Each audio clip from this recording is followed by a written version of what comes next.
Olá, tudo bem?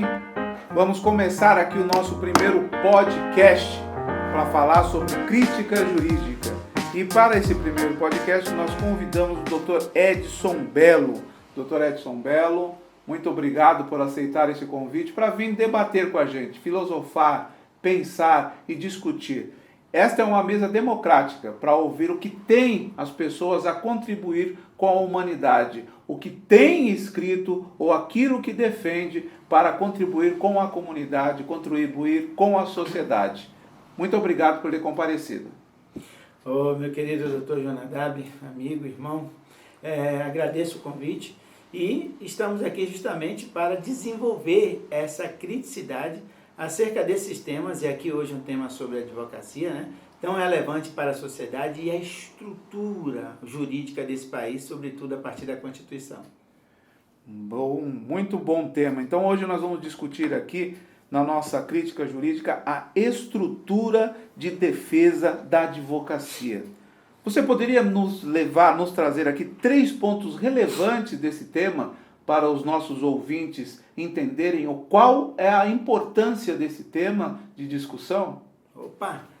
Bom, primeiro a gente precisa, na realidade, fazer uma consideração que é própria desse programa, desse podcast, né, que é a crítica jurídica. Então aqui eu digo que em 20 anos em Guarulhos, ninguém nunca me chamou para falar sobre isso. E fica aqui então as minhas congratulações por essa inovação relevante e essencial para a nossa cidade de Guarulhos e região. Falar sobre as questões jurídicas de forma técnica e teórica nesse contributo bem mencionado.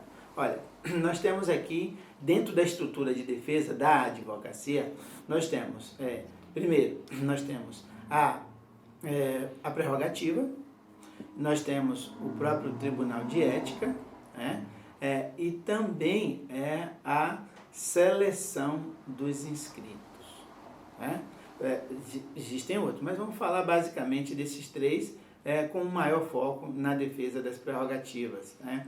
E aí eu digo isso por quê? Porque prerrogativas dentro desse sistema, eu tenho dentro da minha tese de dissertação de mestrado, que na verdade foi uma tese, mas em nível de mestrado vai como dissertação, que o nome da tese processo penal, a violação de prerrogativas do defensor no processo penal e o prejuízo do cidadão. E ali dentro eu criei uma teoria geral das prerrogativas. Obviamente, a gente precisa, no primeiro ponto, dizer o seguinte, olha, a estrutura constitucional das carreiras jurídicas colocou a advocacia dentro de um patamar, e aqui eu vou chamar a atenção, colocou a advocacia dentro de um patamar que está para além da indispensabilidade do advogado e da essencialidade. Né? Colocou a advocacia como função essencial à justiça. Função essencial à justiça.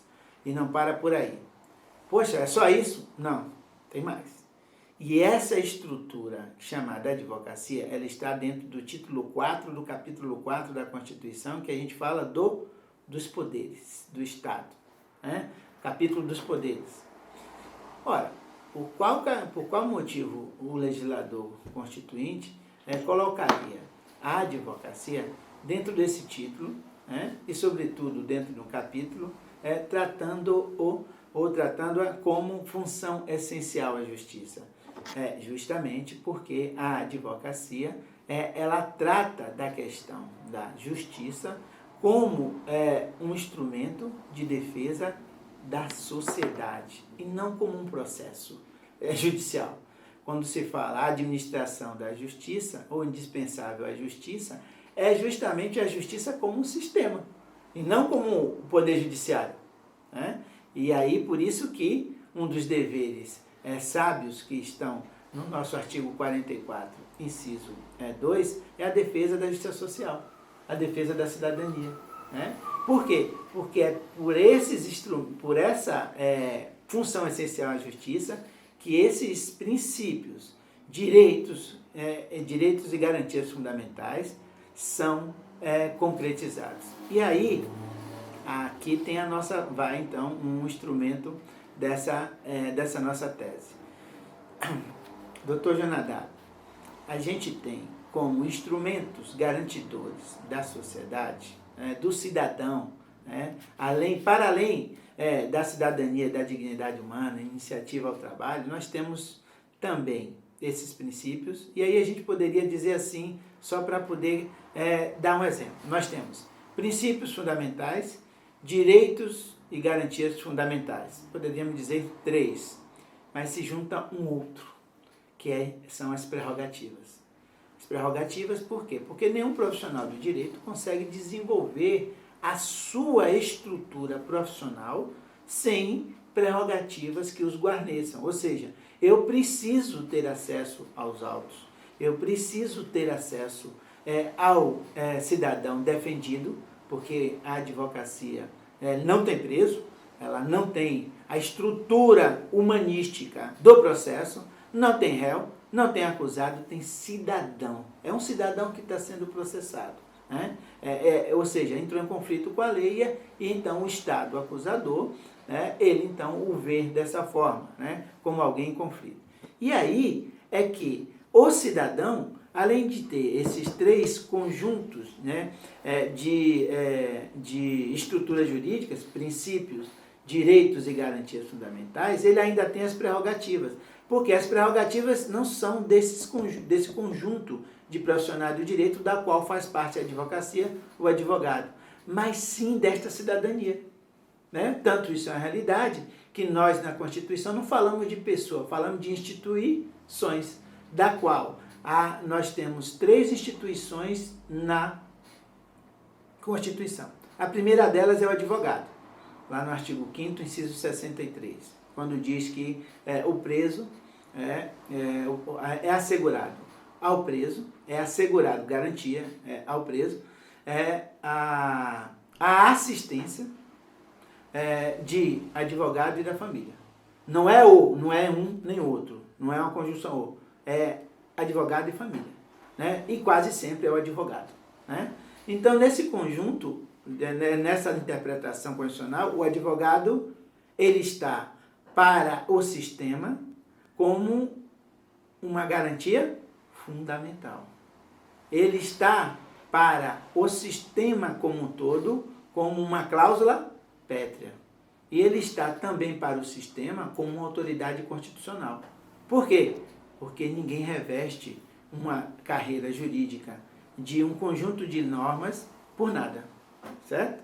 Então, dentro dessa estrutura, da estrutura de defesa, então, a Constituição reveste a advocacia, o advogado, com essas prerrogativas. Então, as prerrogativas do advogado têm assento inicialmente na Constituição. Lá, no artigo 133, que é o artigo que é o primeiro estudado, mas de forma equivocada, porque o artigo 133, ele está, na realidade, em uma parte, um título da Constituição, que não é cláusula pétrea, mas o advogado é cláusula pétrea. Então, nesse sentido, lá, a Constituição diz que o advogado é indispensável à administração da justiça e inviolável por seus atos e manifestações, vírgula, nos termos da lei. Isso significa dizer o seguinte, e aí você tem que fazer o recorte. Primeiro, advocacia é o quê? Função essencial à justiça. Definição da Constituição. Não é minha. O advogado é o quê? O advogado é indispensável à administração da justiça, inviolável por seus atos e manifestações nos termos da lei. E aí a gente tem que ressaltar 2 pontos. Indispensável e inviolável. E essa proteção de indispensabilidade e inviolabilidade, obviamente que não é do advogado, é da estrutura da advocacia que reveste este profissional para reagir às violências, os abusos e os excessos e as acusações do Estado contra o cidadão. E, às vezes, também, da mesma forma, quando o cidadão não tem observado os seus devidos direitos e garantias, tanto na área civil, trabalhista e criminal. Daí, essa estrutura constitucional, ela então se reveste, está revestindo a prerrogativa que é do cidadão, da qual a advocacia e o advogado, tanto privado como público, né, se utilizam para defender esses direitos. Vamos exemplificar. Ora, alguém que vai até um fórum, então o cidadão recebe uma notificação do Poder Judiciário ou recebe uma notificação da delegacia para ali comparecer, né? E então ele constitui o advogado. O advogado, então, pelo conjunto de normas, tem acesso aos autos livremente, não só porque está na Constituição, mas porque também está na Lei 8.906, de 94, 4 de julho de 94, que é a lei que regulamenta o artigo 133. Então, neste contexto, concluindo aqui, a estrutura de defesa da Constituição, da advocacia, ela nasce dentro da Constituição do ponto de vista normativo. Mas, do ponto de vista histórico, aí chega às noites perdidas, né, do templo, né, porque a história da advocacia é reconhecida na nossa Constituição, sobretudo aqui no Brasil, notadamente pelas lutas pela volta à democracia, né? Então, é um reconhecimento, né, dessa estrutura de Estado democrático para com a advocacia. Mas me diz o seguinte, você apontou 3 pontos principais aí da estrutura de defesa da advocacia. Prerrogativa, Tribunal de Ética e Disciplina e seleção, né? Desses 3 pontos, nós sempre ouvimos falar mais sobre prerrogativas, né? Numa tradução não, né? Em latim, prerrogativa, ele tem um significado de falar primeiro, né? É evidente que a questão de prerrogativa é muito mais amplo do que só falar primeiro. Mas a aplicação da prerrogativa e o respeito da prerrogativa pelas estruturas jurídicas, eles têm qual visão em relação ao advogado na utilização dessa prerrogativa? Por exemplo, você acabou de falar de uma pessoa recebe uma intimação, vai até o fórum, muitas vezes pode até ter acesso aos documentos, mas não tem o conhecimento necessário, e daí vai buscar o amigo, vai buscar o advogado para poder fazer essa leitura, fazer essa tradução até para o cliente, para ele entender sobre o que ele está respondendo. Aonde está o conflito da parte da estrutura jurídica, o fórum, ou uma administração pública, ou a Receita Federal, em aceitar a imposição ou a participação do advogado na defesa desse direito de uma pessoa que foi incitada a comparecer a esse local? Onde que vem esse conflito? Por que você entende que há esse conflito? Muito bom. Andrade, a gente poderia falar até do materialismo histórico, né, do Karl Marx, mas assim, é só olhar a historicidade dos órgãos públicos, sobretudo do Poder Judiciário, e a gente vai ver que é uma sequência de abusos e excessos. Tá? Então, o que acontece? Nós vivemos, eu preciso afirmar isso para dizer o que eu vou falar. Na sequência, nós temos 83 anos, se eu não me engano isso, 83 anos de império, certo? 1808 a 1891. Depois a gente teve, então, até a Constituição de 88, 7 constituições seguidas, certo? E nesse período de 100 anos, né, de 1900 a 2000, nós tivemos 27 anos de ditadura. Aí você coloca 27 anos, 21 anos, né, de 64 a 85, e mais o Estado Novo, né, de Getúlio Vargas, de 34 a 45. Então são 28 anos. 28 anos de regimes reconhecidamente não democráticos. Isso seguinte, juntando com os mais 83 de império, onde o cidadão era coisa, como é que você, como é que você consegue mudar essa consciência em pouco período? Você não consegue. As estruturas de Estado, elas quase sempre foram, na realidade, de poder meramente. e não para a concretização de direitos humanos e muito menos da cidadania. Ora, você cai na Constituição de 88 que muda, né? Dá um giro completo, né? E a gente então tem um Estado democrático de direito, onde aquele juiz que até aquela autoridade, enfim, que até 4 de outubro de 1988, que a Constituição é promulgada em 5 de outubro, ele pensava de uma forma. No outro dia ele acorda com um Estado democrático de direito, onde ele tem que respeitar o cidadão, tem que dizer que aquela pessoa que ele serve, né, é cidadão e ele é empregado do povo. Né? Poxa, nunca foi assim. E essas coisas não caminham do dia para a noite. Então, para isso ser, na realidade, digerido pelo sistema, leva tempo. E é por isso que está ainda enraizado, eu diria até no DNA das estruturas de poder do país, essa questão do abuso e do excesso. Ainda existem sim, e aqui a gente poderia passar um ano só contando os casos. O último foi do advogado que foi visivelmente espancado, saiu nos veículos de comunicação mais prestigiados desse país, o advogado sendo espancado por vários policiais em Goiás.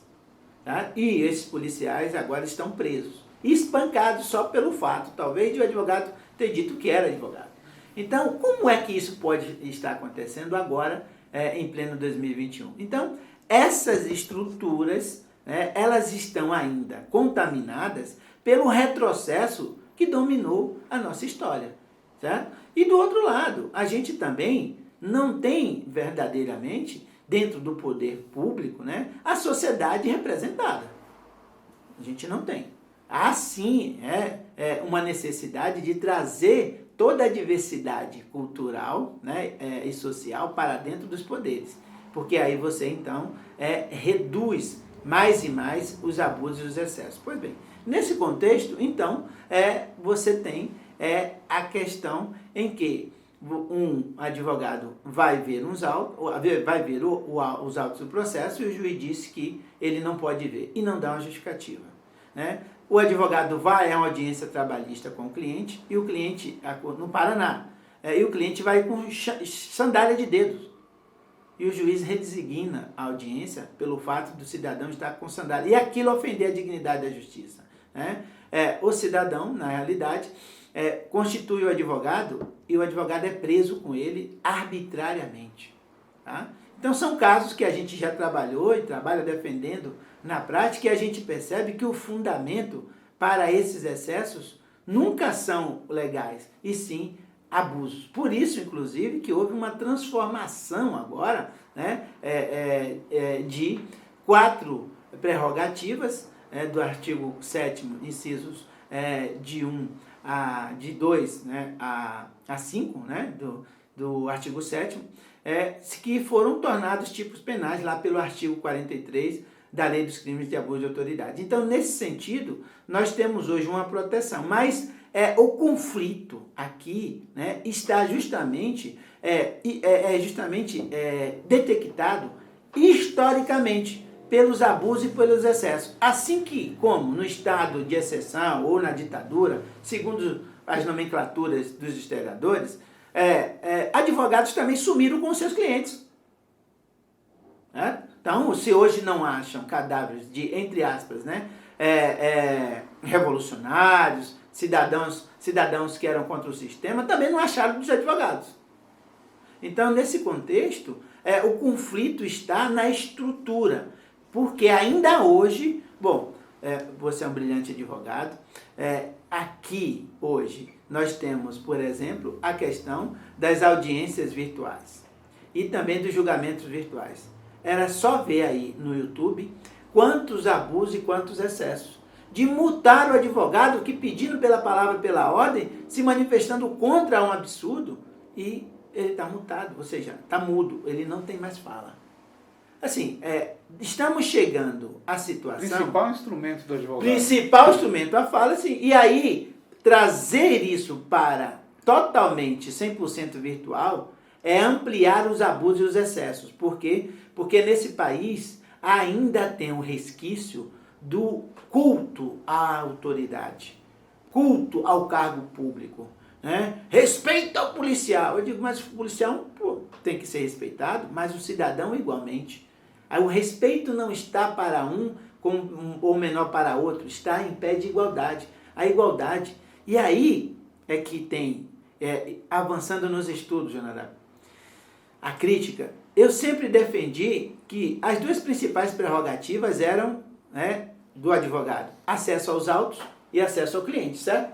Porque você precisa, beleza, certo? Até então eu achava que estava certo. Não. Hoje, quase sempre foi o dever de urbanidade. O que é o dever de urbanidade? Bom dia, doutor. Tudo bem? Tudo bem. Bom dia, como vai o senhor? Seu cliente, ô, seu José, tudo bem? Bom dia para o senhor, tudo bem? Olha, tá aqui e tal. Trabalhar. E você vê, dentro das audiências, a boa parte dos juízes, e até mesmo em delegacias, quase que levantando a voz e até, de certa forma, constrangendo, ameaçando as pessoas. E isso está na visão, Belo, de que você tem um Estado, não é? E vamos dizer que alguns juízes não gostam, mas eles são também, vamos dizer, servidores.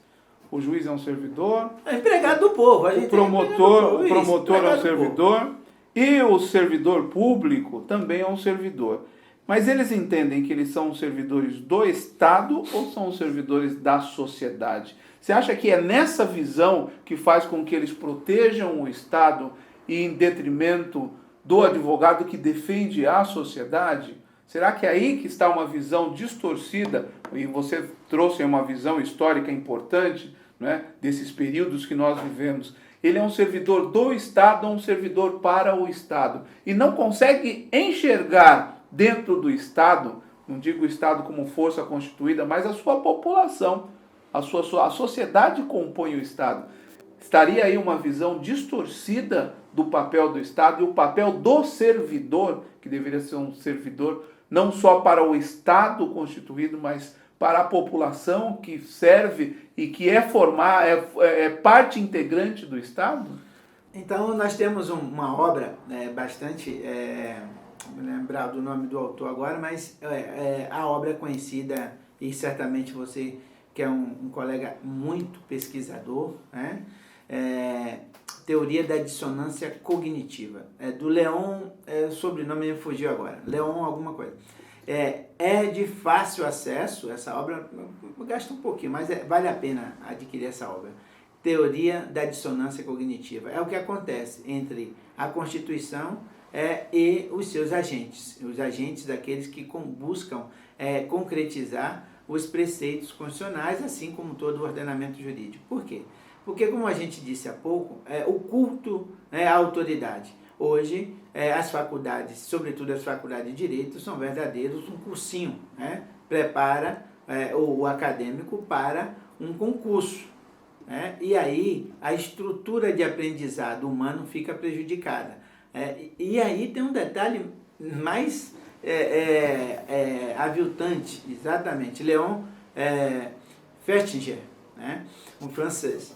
E aí, ele, na realidade, esse Estado, esse modelo que cultua o poder público, o cargo público, em detrimento do cidadão, e não o cidadão, em detrimento, do poder público, porque o poder público serve ao cidadão.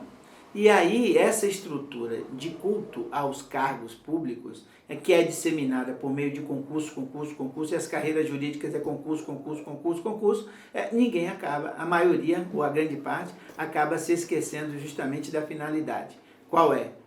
Concretizar direito à dignidade humana por meio de direitos e garantias fundamentais. Esse é o papel do servidor, que recolhe os resíduos sólidos da nossa casa ao presidente da República. Todos têm esse compromisso. E o advogado fez esse juramento. E ele, então, cumpre esse juramento. Aí a questão é, quando o advogado vai exercer essa criticidade, o advogado vai buscar... Por quê? Porque quando há, na realidade, uma determinação do agente do Estado, o agente do Estado quer fazer valer, cumprir aquilo que ele determinou. Só que não foi ele que determinou, quem determinou foi a lei, porque a gente aqui vige na legalidade. a legalidade enquanto garantia do cidadão, artigo 5º, inciso 2, e a legalidade enquanto princípio da administração pública. E aí tem um detalhe. O nosso querido, que eu tenho um maior carinho por ele, né, Aires Brito, ex-ministro do Supremo Tribunal Federal, pontuou em um julgamento sobre o nepotismo. Né, e ele diz o seguinte, que no Brasil há o culto, né, a posse do cargo, e não do instituto do indivíduo estar tomando posse do cargo para servir a cidadania. Ou seja, é uma apropriação do cargo. Parece que o indivíduo, o cidadão, quando ele toma posse do cargo, o cargo é dele. Né? Tanto que as nomenclaturas justamente, não necessariamente para criar uma esfera de respeito, mas sim de autoridade. E aí isso acaba diminuindo até o cidadão. Porque quando olha, alguém tem dúvida que quando a gente passa na Praça da Sé e vê a Catedral da Sé, aquilo impacta no cidadão comum? Impacta. Você se sente, né, recolhido, menor. Quando você passa no Palácio da Justiça, alguém tem dúvida que aquela estrutura impacta no indivíduo? Impacta. Então, quando você vê também a autoridade, né, fardada, armada, né, com a toga, o cidadão também, né, ele fica assustado. Ou seja, o poder ostensivo, né, ele busca indiretamente e por vezes diretamente até mesmo oprimir. Para dizer, olha, você está falando com autoridade. E não o contrário. Qual é o contrário? É recepcionar a cidadania. É recepcionar este cidadão enquanto ser humano. Aliás, a gente sempre esquece aquilo que é fundamental nas nossas vidas, né? O estudo do direito se pauta pela Declaração Universal dos Direitos Humanos. É a nossa referência. Né? É só olhar a Constituição e pegar a declaração que a gente vai verificar, né, as similitudes. Então, você tem lá no artigo 1º o quê? Que o ser humano, né, é livre, né, e em dignidade, possui dignidade e é detentor de consciência e razão. Ora, o ser humano é um ser, podemos dizer até metafísico. Mas quando você olha para os atos que são praticados contra a cidadania pelo Estado, isso não corresponde. Daí a teoria da dissonância cognitiva. Então, dentro da advocacia, o advogado sofre isso constantemente. Por quê? Porque esta criticidade, o advogado faz de manhã, de tarde, de noite e sempre. E o cuidado que o advogado precisa ter é justamente o quê? De saber fazer a crítica para que ela não seja vista como agressão à autoridade e ao próprio sistema, porque aí o advogado sofre repressões, e aí é os abusos de autoridade. Portanto, Jonathan, esta situação, na realidade de conflito, ela está caracterizada pelo sistema que ainda é de abuso, de excessos, na parte econômica, na parte social, né? Não precisou a pandemia vir para mostrar o que já todo mundo sabia. Inclusive, na pandemia, a advocacia foi humilhada, porque nós tivemos dificuldades muitas de ter acessibilidade aos juízes para despachar questões vitais da cidadania. Então, o Estado transmuta, né, da pessoalidade para a virtualidade e continua o mesmo, ou quase o mesmo. E a gente precisa romper com isso. Então, estes conflitos são gerados porque a historicidade fez com que ainda, né, mantivesse isso. E mais, o próprio sistema não permite uma mudança disso. Não permite uma mudança. E como o sistema não permite a mudança, mas a mudança aqui não é necessariamente de mudar a Constituição ou a legislação, é mudar o comportamento do ser humano travestido de agente público. Aliás, eu acredito que você é um grande também fã da música popular brasileira, eu também, e tem um compositor que é sensacional, chamado Moacir Franco. E o Moacir Franco compôs uma música muito de sucesso, por uma dupla sertaneja, né? João Mineiro e Marciano, e que lá pelas tantas a música diz o seguinte, abre aspas, é minha cara, eu mudei minha cara, mas por dentro eu não mudo. É isso, é disso que se trata. Não muda. Você dá uma roupagem de humanismo, você dá uma roupagem de constitucionalidade, você dá uma roupagem de consciência avançada humana, né, dentro da teoria, as faculdades estão brotando de tese acerca disso, mas quando você vai ver, na realidade, a gente está discutindo a mesma coisa de outrora, ou seja, o porquê dos excessos. Né? Então, o Estado brasileiro, digo, os agentes públicos, porque a gente precisa separar. O Estado brasileiro, ele não manda torturar, ele não manda a autoridade cometer crimes, não manda corromper, nada disso, pelo contrário. O Estado brasileiro é a Constituição. Aliás, a Constituição é a certidão de nascimento do nosso país. Né? Por isso que, para mim, a independência do Brasil é em 5 de outubro de 1988.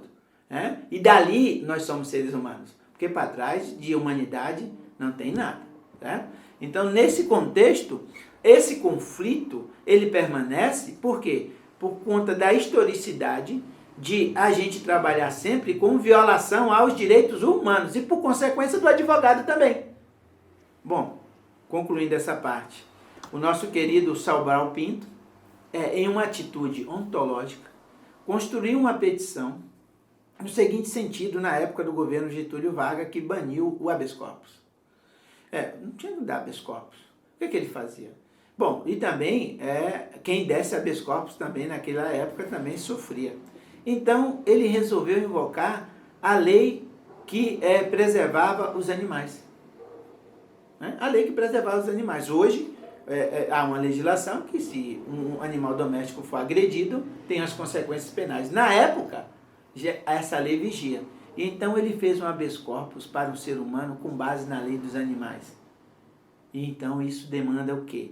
Nossa, a identidade do cidadão, ela nunca foi reconhecida, mas a Constituição de 88 reconheceu, está presente, e o papel do advogado é fazer concretizar essa identidade do cidadão. Para qualquer situação, em qualquer momento, este cidadão continua sendo cidadão, preso, internado no hospital, né? Carente de todos os recursos, morador de rua, tudo ele é um cidadão e precisa ser contemplado. E quando o advogado vem, né, por exemplo, o advogado que acompanha os movimentos sociais, as manifestações, para a proteção desses movimentos, sobre os excessos, né, da segurança pública contra eles, os próprios advogados tomam porrada também. Então, a questão é saber, aonde é que não está o excesso? Em todos os lugares. Agora mesmo a CPI praticou uns excessos com relação aos advogados. O próprio Supremo Tribunal Federal pratica excessos contra os advogados. Né? Então, assim, essas situações do sistema. Então, esse é o conflito que digamos assim, aperfeiçoado. Ele não é extinto e nem reduzido. Ele é simplesmente, né, digamos assim, ele cria como se fosse o vírus. Ele vai mutando as formas de perversidade contra o advogado. E aí, Jonadab, tem uma questão que é fundamental. O cidadão vê no advogado o último guardião ou bastião dos seus direitos. Com todo o respeito que eu tenho ao Poder Judiciário, para mim é a advocacia, porque quem constrói a tese é o advogado. O juiz só tem que dizer sim e por quê, não e por quê. Porque chegar hoje ao judiciário é a maior tarefa. E chegar com qualidade e coragem é essa tarefa da advocacia. Dar voz ao cidadão. Vocês estão acompanhando o nosso podcast Crítica Jurídica. Hoje conversando com o Dr. Edson Bello, que está falando sobre as estruturas de defesa da advocacia. Dr. Bello, o senhor falou sobre as prerrogativas, que é uma questão que mais ligadas também a como o Estado e como a estrutura jurídica do Estado enxerga o advogado na defesa da sociedade. Você pontuou mais outros 2 pontos que são de relevância no estudo dessa estrutura, que é o Tribunal de Ética e Disciplina e a seleção. Poderia falar um pouco sobre esses temas para a gente? E onde estão os seus conflitos? Isso.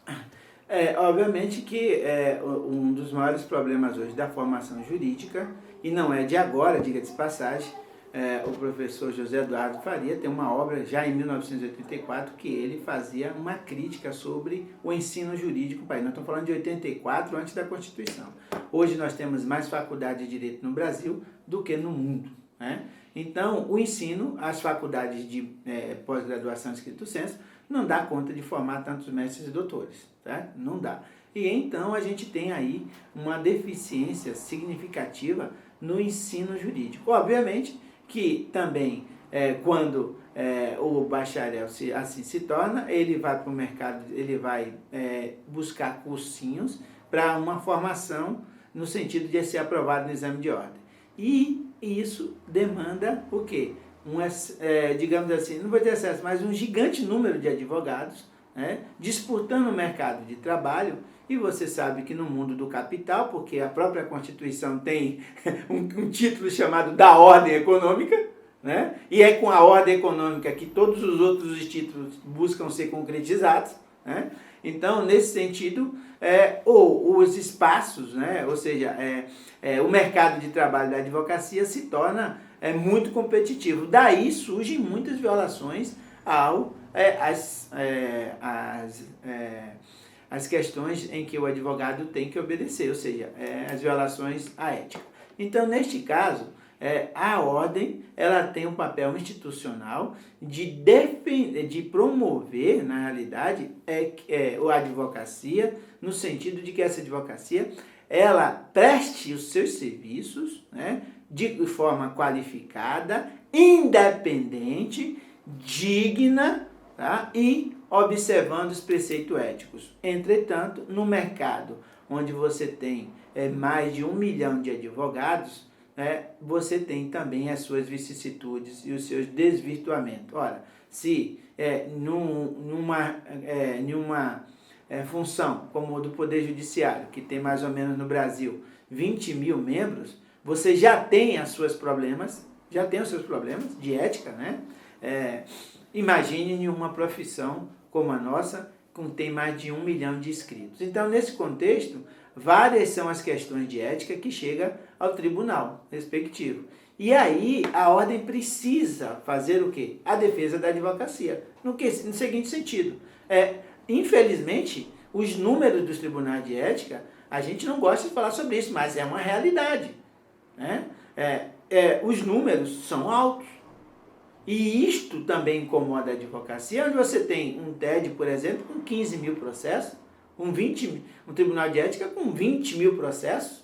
Ora, tem alguma coisa errada aí. Então, a atuação da advocacia é digna. E essa dignidade é a mesma, né, que a gente busca concretizar, que está na Constituição. Quando o Estatuto fala de dignidade, fala 4 vezes, né, na Lei Federal 8.994, que diz dignidade e independência, é para que seja exercitado, é para que seja cumprido, e que fala também a observância aos preceitos éticos, né, que são os que estão no artigo 34 do mesmo Estatuto, e os outros que estão, os demais, no Código de Ética. E aí é que vem a grande questão. Ora, por que esse número elevado de processos de ética? Também decorre, por muitos deles, de abusos de autoridades, né? Ou excessos das autoridades, que não suportam a criticidade do advogado acerca de determinada tese ou de decisão proferida e oficiam também o Tribunal de Ética. Então, a gente aqui tem essa questão em que as autoridades, não são todas, mas uma boa parte delas, Ministério Público e Judiciário, e até mesmo Polícia Judiciária, oficiam, né, expedem ofício ao Tribunal de Ética para que instaure um procedimento para averiguar o comportamento do advogado. Bom, e qual é o comportamento do advogado? De luta, né? De buscar demonstrar, na realidade, que aquele direito não está sendo observado, né? De enfrentar com argumento a autoridade. E no Brasil, desculpa dizer isso, mas é muito dolorido. As autoridades não gostam de criticidades. Aliás, vamos ser mais, digamos assim, vamos ser mais realistas, né? Sem querer ser, na verdade, né, assim, é a máxima que eu sempre digo, né? A gente não pode ser mais carnavalesco do que o próprio Rei Momo. Mas aqui a gente vai buscar ser, entre aspas. Por quê? Porque dentro da nossa casa, nós não ensinamos teoria crítica aos nossos filhos. Os pais não suportam a crítica dos filhos. Crítica respeitosa. Quando a gente faz a crítica, como a gente está falando aqui agora, isso é uma crítica. E a crítica tanto pode ser positiva e pode ser negativa, né? Pode ser construtiva e pode ser também destrutiva. Então, nesse sentido, os pais não gostam. Olha, eu falei, você fique quieto. Quando o pai fala, o filho cala. Essa máxima, ela é muito prejudicial na medida em que os pais, é claro que a formação dos filhos não é também uma coisa muito fácil para ninguém. Obviamente que ela se pauta pela educação, pelo diálogo, né? Sempre pelo diálogo, pela pacificação desses conflitos internos. Então, a própria autoridade, ou seja, o agente público, ora, exemplo clássico, é assim, a gente está falando de teoria, mas não podemos esquecer a realidade, certo? Nas escolas públicas, muitos jovens à noite que estudam perguntam ainda, por exemplo, eu fiz mais de 50 horas da OAB vai à escola. E uma das perguntas que eram feitas ao final de uma palestra do advogado falando sobre determinada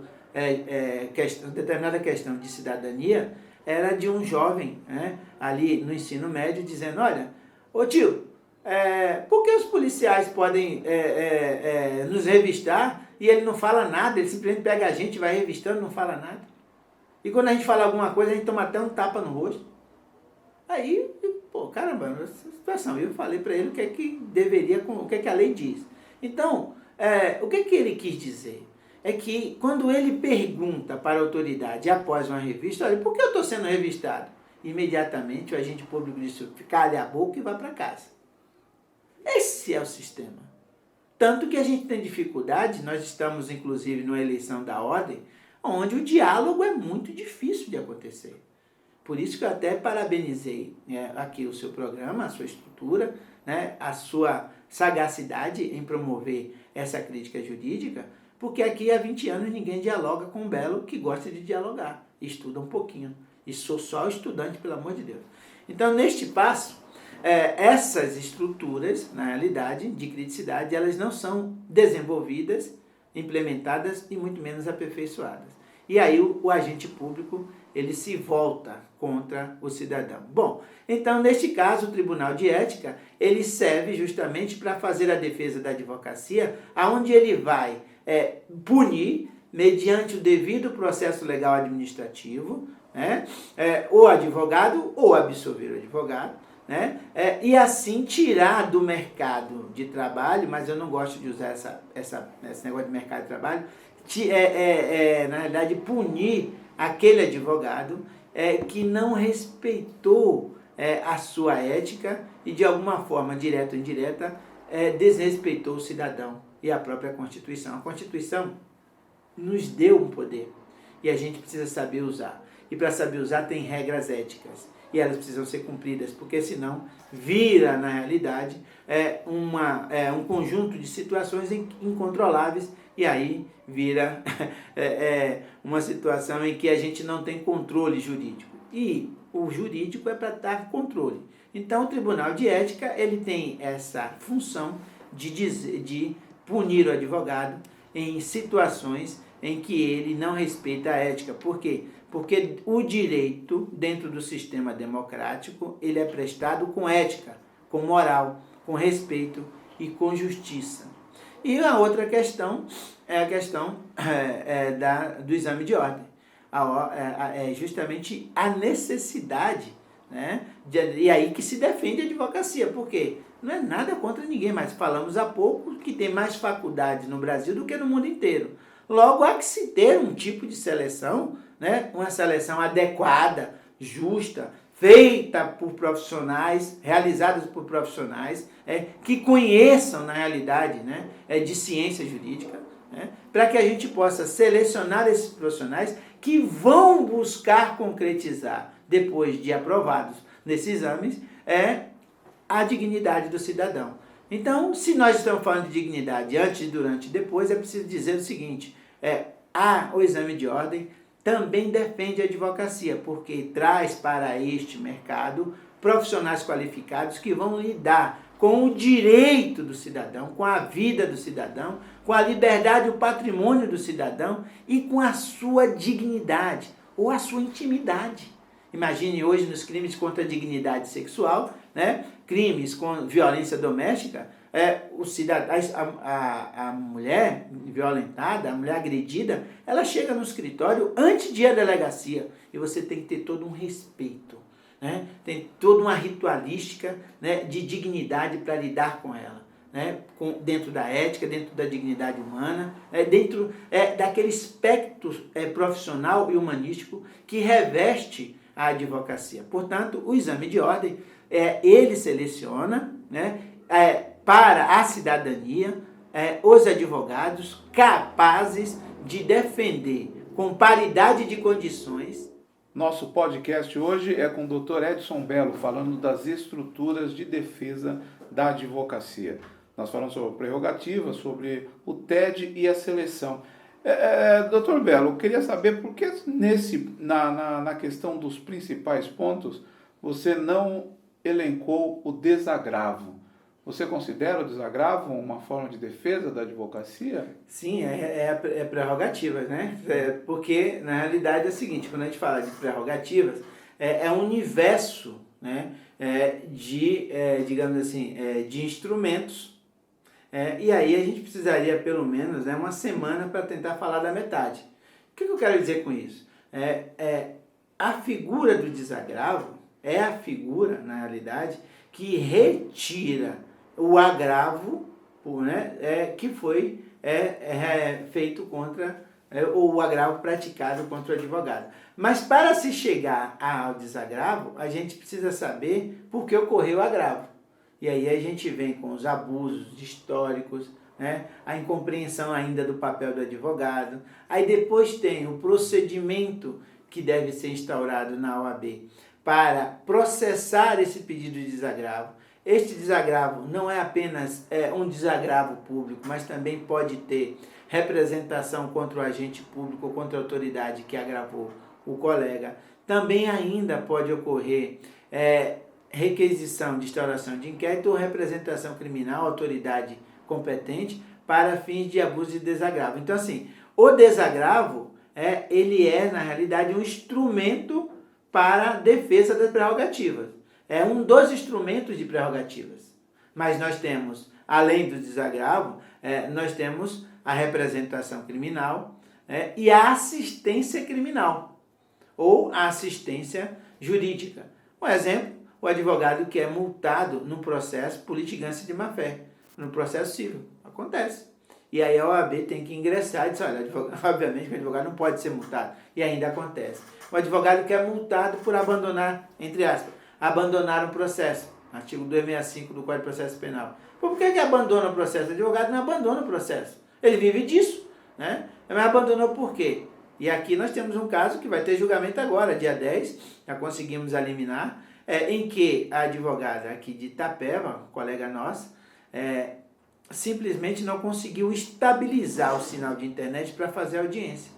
E a juíza, então, reputou aquilo como ofensa à dignidade da justiça e um despreparo material da advogada que não conseguiu manter-se, né, na audiência e toda hora caía, então ela multou o advogado. Multa de 10 salários mínimos. E assim, eu a convido, agora dia 10 de novembro, nós vamos fazer a sustentação oral deste caso. Então, assim, é inacreditável quando a gente fala isso, mas é assim que funciona. Então, nós estamos falando de situações dantescas de outrora, que hoje ainda continuam. E aí é que vem o processo, né, um procedimento, melhor dizendo, que tem 3 vieses. Assistência jurídica, desagravo público e dentro dele ainda a representação criminal, se couber essa representação criminal. Ou representação na corregedoria e no CNJ. Então, quando a gente fala do desagravo, ele é um instrumento poderoso que está dentro da prerrogativa. Tá? E quando eu falei de prerrogativa, eu falei dessa estrutura geral, da qual o desagravo, né, é uma figura essencial. Mas temos outras. o advogado não pode ser preso no exercício da função, senão por crime inafiançável. Então eu sempre digo e garanto a todos os advogados do Brasil, meu amigo, pode trabalhar tranquilo, ninguém vai prender você por crítica nem nada. Vai abrir procedimentos, pedir ofício, mas preso você não vai. Para você ser preso no exercício da função, você precisa querer praticar um crime hediondo, ou equiparado a hediondo. Traficar droga, querer matar alguém dentro da audiência, etc. Isso no exercício da função, né? Então, nesse contexto, o advogado no Brasil tem uma garantia que é de relevante importância, que ele não pode ser preso, senão por flagrante delito, né? Pela prática de crime inafiançável, não cabe fiança. Belo, mas praticou um crime que cabe fiança, então ele não pode ser preso em flagrante. Certo? Essa é um outro elemento, né? Ou melhor, um instrumento de defesa prerrogativa. E aqui eu tenho que definir prerrogativas, a meu sentir, porque tem outras definições que não me agradam. Mas aí é só uma questão de técnica e de crítica jurídica. Para mim, prerrogativa é um conjunto de instrumentos jurídicos, né, que permitem o exercício da advocacia, né, e do advogado. Tá? Ou seja, da função da advocacia. É um conjunto de instrumentos jurídicos, né, existentes para para o exercício da advocacia. Mas esse mesmo conceito serve também para outras finalidades. Então, basicamente, essas questões. Sim. Belo, você traçou uma visão geral e aprofundada da estrutura da defesa da advocacia, pontuando algumas questões que você entende relevante. Aí você apresentou alguns conflitos, né? E pelo que eu percebi aqui, os grandes conflitos é a aceitação dessa estrutura por parte da estrutura jurídica do Estado, né? Como solucionar isso? E é só o Estado que essa estrutura ela só tem problema em confronto com o Estado? Ou de que forma preparar também os advogados para que também façam a sua defesa das suas prerrogativas, que possa ter uma conduta ética e disciplinar melhor? Como fazer para que a gente possa fazer com que flua a estrutura da defesa da advocacia no Estado e na profissão dos advogados, na defesa dos direitos dos seus clientes? Como a gente resolve esse conflito? Bom, como nós estamos na crítica e aqui, na realidade, defende as suas teses, né? Nós vamos viajar um pouco, vamos viajar aqui. Vamos lá. Vamos viajar. Se nós formos, vamos pegar, por exemplo, Jesus Cristo, né? Amar o próximo como a si mesmo, né? E se nós pegarmos o Gandhi, né? O Gandhi vai trabalhar com a cultura da não violência, né? Eu estou pronto para lutar, né? Estou pronto até para morrer, mas eu não estou pronto para matar, né? Estudo da não violência. Aliás, tem também uma outra tese, um outro livro que é a não violência, né? A linguagem não violenta, que o Gandhi soube muito bem trabalhar. E o próprio Nelson Mandela, aí eu digo aí que é o meu principal devoto, eu sou devoto do Mandela. O Mandela, um exemplo de humanidade, um exemplo de ser humano, humanista, para além de estadista, presidente, essas coisas, né? Mas humanista, que para pacificar a nação, ele na realidade perdoou a todos o que fez mal, né? Aqueles que fizeram mal a ele e à família dele e ao país, para então pacificar. O que eu quero dizer com isso? A gente precisa, na realidade, ter a cultura de que o advogado precisa conhecer as suas prerrogativas. E são muitas.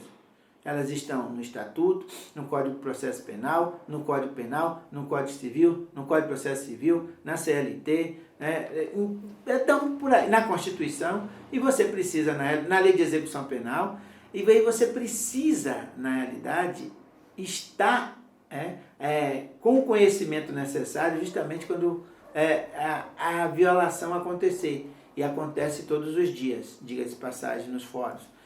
E mais, não é necessário apenas que o advogado conheça as prerrogativas dele, mas também a da autoridade. Porque às vezes conhecer a autoridade pública, conhecer a sua prerrogativa, ele vai dizer até que aquilo é um luxo. Mas se você conhece a dele e enquadra ele por dentro da prerrogativa dele, ele fica envergonhado 2 vezes. Porra, Belo, me dá um exemplo.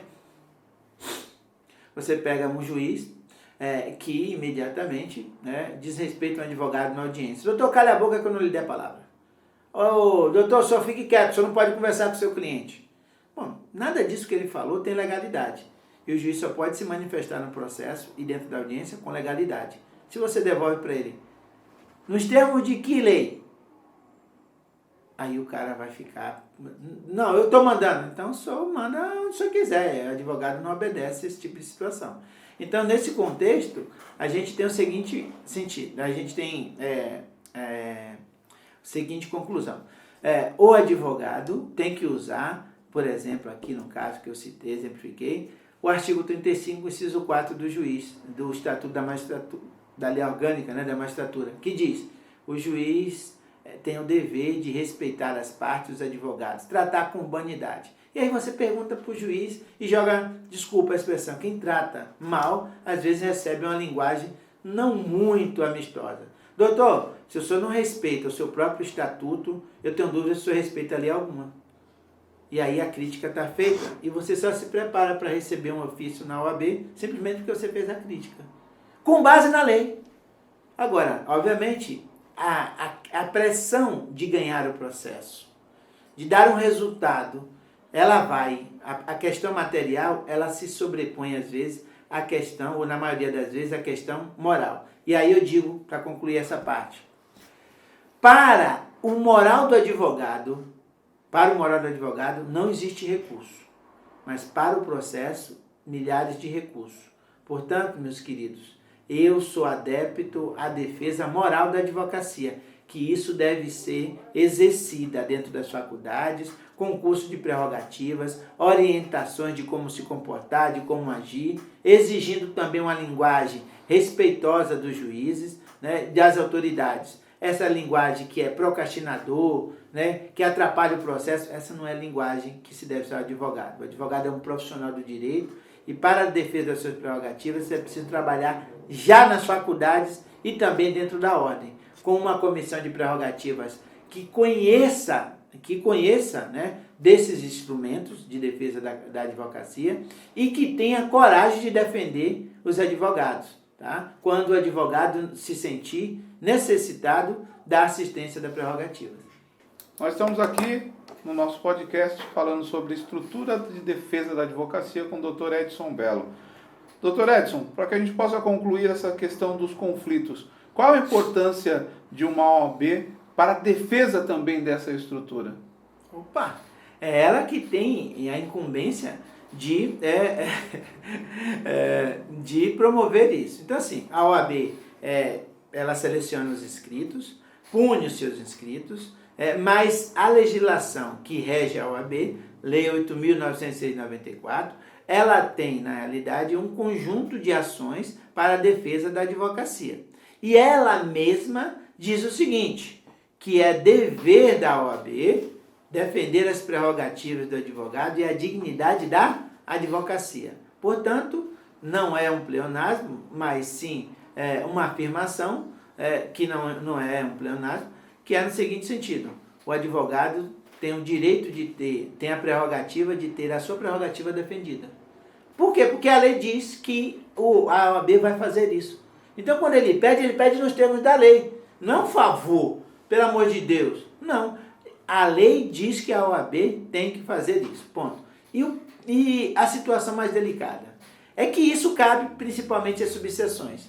Então, a subseção que não está devidamente preparada para atender as prerrogativas, a sucessão da OAB viola o estatuto da OAB, viola a dignidade da advocacia, abandona e esquece a advocacia. Então, se ela não está preparada para isso, é melhor o colega não procurar, né? E é por isso que o Bello é tão requisitado aqui em outros lugares para prestar esse serviço, que é a nossa especialidade da casa, fazemos com bastante gosto, né? E sabemos fazer. Obviamente que você precisa estudar mais, sempre mais, e aperfeiçoar o que já se sabe. Então, nesse contexto, é uma subseção, onde você tem uma estrutura profissional, que aí é a prerrogativa profissional, né? A defesa da prerrogativa profissional, a profissionalização das prerrogativas, a estrutura material das prerrogativas. Você tem que ter uma estrutura material. Se você precisar fazer uma diligência urgente, o advogado não pode pegar dinheiro do bolso, certo? Por quê? Porque às vezes ele não tem, né? E às vezes é um custo maior.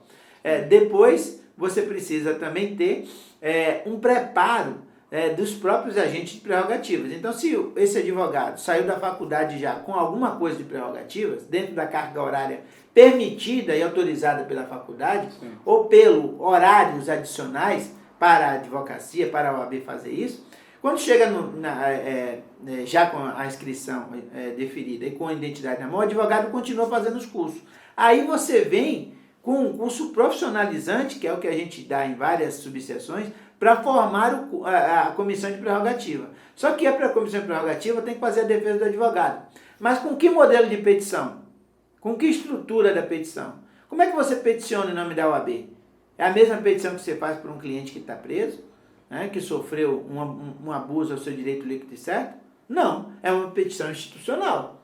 E como é que se faz uma petição institucional? Justamente defendendo os direitos. E é isso que a gente não tem. Também a gente não tem uma estrutura material para reuniões adequadas, né? A gente não tem quase que reuniões para estudar, e há pouco disse para você que há 20 anos que aqui estou em Guarulhos, ninguém nunca me chamou, e o meu livro sobre prerrogativa, publicado em 2012, correu essa cidade, e o Brasil está esgotado, eu preciso atualizá-lo, e ninguém nunca me chamou aqui para falar dele. Então, não há interesse.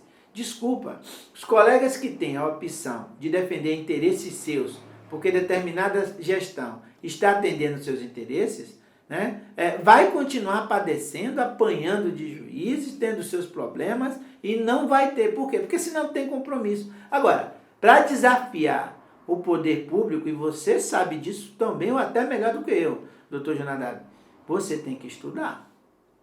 Pode reclamar do Marx, pode reclamar dos marxistas, mas os caras estudaram.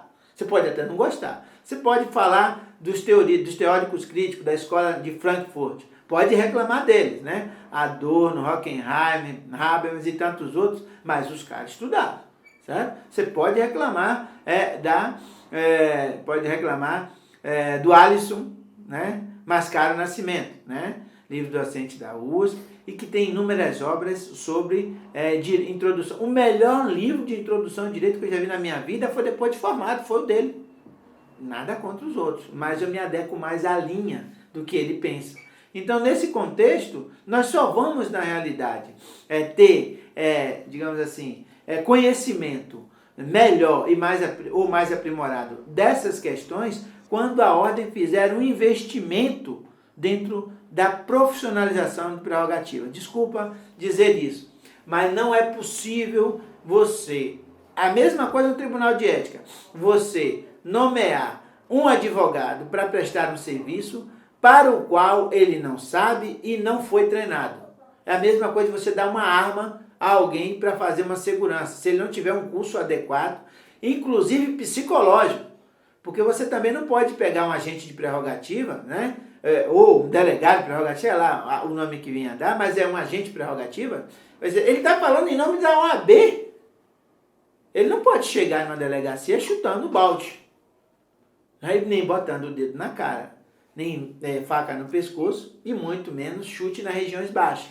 Ele tem que chegar com um argumento, e aí é um curso ou outro que a gente dá, que é a teoria da argumentação na defesa das prerrogativas.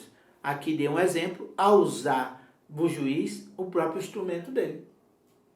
Ele não conhece o doutor, o senhor pode até não conhecer o meu estatuto, o senhor me desculpe, né? Mas eu conheço o do senhor.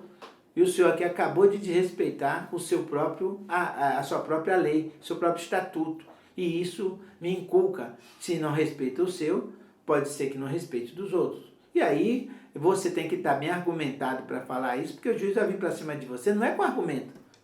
Porque quando você recebe uma porrada dessa, o cara vem mostrar o quê? As suas credenciais de sempre. A autoridade aqui sou eu, calha a boca. Senão vou lhe prender por desacato. E o cara não sabe nem que ele pode ser, que o advogado não pode ser preso por desacato. Ou às vezes sabe, mas fala para quebrar a estrutura psicológica do advogado. Então, o advogado também, na estrutura de defesa do cidadão, ele precisa estar preparado. Porque senão... E aí, Jonadab, a advocacia hoje, gigante, corajosa, que segura esse Estado democrático de direito, que ainda garante o mínimo de dignidade e de direitos fundamentais para os nossos irmãos, cidadãos, em geral, né? No Brasil inteiro, esses colegas precisam sim, sobretudo aqui na subseção de Guarulhos, de mais qualidade, de mais aperfeiçoamento, de mais cuidado, de mais atenção. É o que não tem. Mas a gente paga caro quando as nossas opções é muito mais material do que moral. Jonabab, eu digo para os meus colegas, não venda, não tergivesse com o seu moral, com a sua dignidade, porque é a única coisa que tem valor no foro. É a única coisa que tem valor. E aí, o Gandhi é o Gandhi. O Gandhi disse em uma das suas manifestações para os seus irmãos, meus irmãos, os nossos colonizadores podem tirar tudo de nós. Podem levar a minha liberdade, podem sacrificar o meu corpo, podem tirar de mim todas as posses que inclusive não as tenho, mas a minha dignidade eu não dou e eu não cedo. É isso que a gente tem que fazer. Mas isso não é ir muito à letra fia da lei. Eu digo, bom, mas o que vale um advogado no foro se ele não tem dignidade? E é por isso que vem com aquela pejoração, né? Advogado de porta de cadeia, como é que se diz? Procrastinador, né? Fica atrasando. Todas essas linguagens que ainda é corrente, inclusive se ouve do próprio colega. Hoje o advogado está procrastinando. Mas como é que você usa a estrutura jurídica processual vigente e você é procrastinador? Quer dizer, usar o direito em prol do cidadão é uma questão de cidadania e não de procrastinação. Bom, nós estivemos aqui no nosso primeiro podcast, o Dr. Edson Bello, falando sobre a estrutura de defesa da advocacia. Dr. Edson, agradeço muito a sua participação, a sua tese relacionada à estrutura de defesa, ela tem tudo a ver com uma realidade. Você aprofunda a matéria com muito conhecimento, demonstra o seu conhecimento e seu amor, né? O seu amor pela prerrogativa, né? E a gente percebe isso na sua exposição, na sua forma de falar. Se você estivesse agora numa banca, eu com certeza daria 10 com louvor em tudo que o senhor nos apresentou hoje. Passo para você fazer as suas considerações finais para que a gente possa encerrar esse primeiro podcast. Jonadab, meu querido, assim, mais uma vez, pauta-se o advogado por uma condição que sempre foi da advocacia no mundo. E é por isso que eu amo a advocacia. O advogado tem que ser verdadeiro. Você tem que olhar na cara dele e acreditar nele. E advogado tem que vibrar, tem que ter brio. Advogado que não vibra, que não tem brio, não tem sucesso no foro. Não tem por quê? Porque essas questões de defesa têm um quê a mais, tem um combustível a mais. Que isso vem com a técnica, né? Então, a técnica apurada, a arte da advocacia, que as faculdades não ensinam. Aonde nós vamos buscar essa arte? A OAB pode proporcionar com grandes advogados e advogados orientando, né, para além do currículo. E aí, dizer à advocacia, dizer aos estudantes, aos estagiários acadêmicos, existem espaços, né, ainda, né, e continuarão esses espaços dentro da advocacia para quem estuda, para quem desenvolve a advocacia com dignidade e para quem realmente tem compromisso com a gente, ou seja, gostar de gente. Para ser advogado tem que gostar de gente. Dinheiro, materialismo é consequência. Tem que gostar de gente. Se não gostar de gente, não tem condições de defender gente. Tá certo, muito obrigado. Vocês acompanharam aqui nosso podcast sobre estrutura de defesa da advocacia com o Dr. Edson Bello.